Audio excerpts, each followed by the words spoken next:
Hello नमस्कार दोस्तों। आज 30 सितंबर 2024 दिन सोमवार। आइए जानते हैं बिहार की सभी बड़ी खबरों को विस्तार से।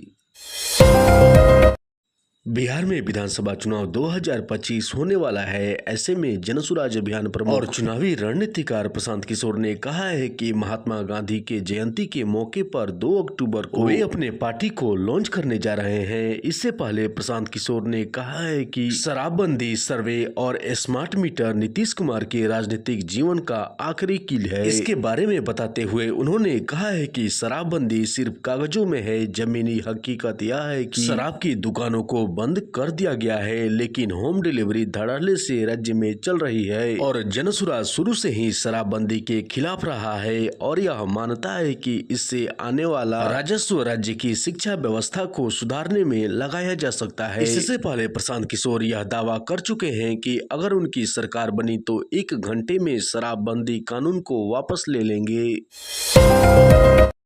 बिहार में राजनीतिक साल होने की वजह से स्मार्ट मीटर का मामला अब तूल पकड़ने लगा है। स्मार्ट मीटर को लेकर मुख्य विपक्षी दल आरजेडी और कांग्रेस ने स्मार्ट मीटर के विरोध में जन आंदोलन का ऐलान कर चुके हैं। इसके अलावा मुख्यमंत्री नीतीश कुमार ने साफ कहा है कि जनता स्मार्ट मीटर को लेकर फैलाई जा रही अफवाहों पर ध्यान नहीं दे। इसके अलावा पूर्व उप मुख्यमंत्री तेजस्वी यादव ने सोशल मीडिया के माध्यम से एनडीए सरकार से 13 सवालों के जवाब मांगे हैं। तेजस्वी यादव ने राज्य की एनडीए सरकार से कहा है कि स्मार्ट मीटर पर हमारे सवालों का जवाब दें। तेजस्वी यादव ने कहा है कि देश में सबसे कम प्रति व्यक्ति आय वाले राज्य बिहार में स्मार्ट मीटर लगा करके बिजली की दरों को दोगुना करके सबसे महंगी बिजली बेची जा रही है। इसके अलावा उन्होंने कहा है कि स्मार्ट मीटर के नाम पर हो रही सरकारी लूट से हर बिहारवासी त्रस्त है। इसके अलावा उन्होंने पूछा है कि बिहार से शिकायत आ रही है कि बिजली का बिल दोगुना हो गया है।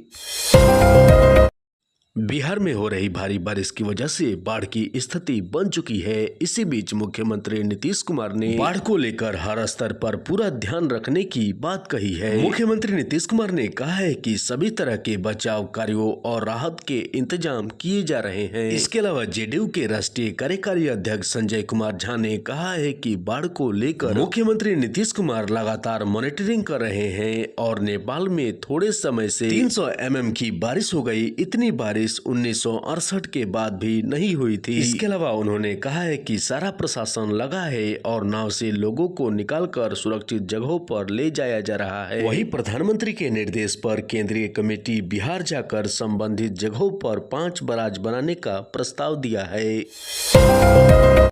केंद्रीय मंत्री गिरिराज सिंह ने बिहार के टेक्सटाइल उद्योग को लेकर एक और बड़ी घोषणा की है, जिसके तहत केंद्रीय मंत्री ने कहा है कि अब मधुबनी में डाइंग और प्रोसेसिंग इंडस्ट्रीज की स्थापना होगी, जिसको लेकर मधुबनी जिले में 6 से 7 एकड़ तक की जमीन चिन्हित की गई है। इसके अलावा उन्होंने कहा है कि बिहार में बुनाई उद्योग की स्थापना पर भी काम किया जा रहा है और बिहार फाइबर उत्पादन की दिशा में नया इतिहास रचेगा। नए फाइबर का उत्पादन बिहार से शुरू होगा। इसके अलावा केंद्रीय मंत्री ने कहा है कि 2025 या 2026 के मार्च तक देश में कार्बन फाइबर का उत्पादन शुरू हो जाएगा। इस्पात से हल्का वजन होने के कारण इसका इस्तेमाल एविएशन इंडस्ट्री और सिविल इंजीनियरिंग के क्षेत्रों में भी किया जा सकता है। इसके अलावा केंद्रीय मंत्री ने कहा है कि कृषि के बाद सबसे ज्यादा रोजगार देने वाला विभाग टेक्सटाइल है।